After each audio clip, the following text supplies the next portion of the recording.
প্রথমে এই ডিপজলকে বললো কি আপনি একটু নামাজের পরে এলান করে দিয়েন যাতে সবাই একটু বসে। তাই ডিপজল নামাজের পরে তার মতো করে এলান করতেছে এইভাবে, ইনশাল্লাহ ভাই বাকি নামাজের পরে মসজিদ ইমানে কিনের কথা হইব। ওই মুসল্লি তোরা গলতে ববি, নাইলে কিন্তু সানডে মানডে ক্লোজ করে দিব, কয়া দিবা লাচ্ছি। তো সবাই তো ভয়ে বসে গেছে, সর্বনাশ যেই লোক এলান করছে না বসলে তো খবরই আছে। তারপরে ওই প্রথম যে ইমানের বিষয়টা, কালেমার বিষয়টা দেওয়া হলো মিশা সওদাগরকে, যে আপনি একটু কালেমার বিষয়টা আপনার মতো একটু সাজাই গুছাই বলেন। তাই মিশা সওদাগর কালেমার বিষয়টা বলতেছে এইভাবে, আমরা দু চোখে যা কিছু দেখি আর না দেখি সব আল্লাহ সৃষ্টি মাখলুক।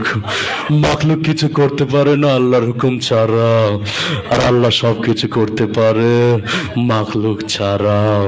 তাই যাই হোক সে তার মতো করে বলে গেল। তারপরে নামাজের বিষয়টা ডিপজলকে আবার দিল যে আপনি একটু নামাজের বিষয়টা আপনার মতো করে বুঝাই বলেন।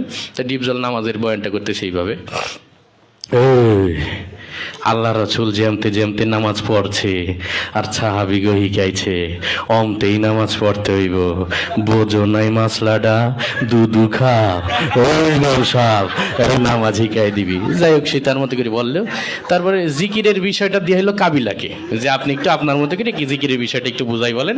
তাই কাবিলা জিকিরের বয়ান করতেছে এইভাবে, ওর হালতে মাওলা পাকে জিকির তোমার দিলের ভিতরে টাস টাস করে দিয়ে বাজতে থাকবে।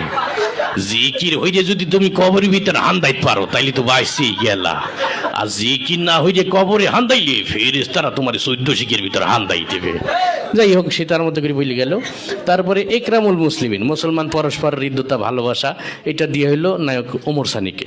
তো ওমর সানি তার মতো করে বুঝাই বলতেছে এইভাবে, একজন মুসলমান আরেকজন মুসলমানের দুঃখ কষ্ট ভাগাভাগি করে নেওয়ার নাম একরামুল মুসলিমিন। চৌধুরী সাহেব আমরা গরিব হতে পারি, আপনার মতো বদদিন নই, আমি গত মাসেও 3 দিয়েছি। যাই হোক সে তার মতো করে বললো। এরপরে ওই সহিনিয়ত, আমরা যা কিছু করবো একমাত্র আল্লাহকে রাজি খুশি করার জন্য করব, এটা দেওয়া হইলো নায়ক মান্নাকে। মরহুম মান্না এসে তার বয়ানটা করতেছে এইভাবে, আমরা যা কিছু করব পৃথিবীর কোনো মানুষকে খুশি করার জন্য করব না, সবকিছু আল্লাহকে রাজি খুশি করার জন্য করব। যাই হোক সে তার মতো করে বলে গেল। এরপরে তাবলিগের বিষয়টা দেওয়া হলো নায়ক রুবেলকে।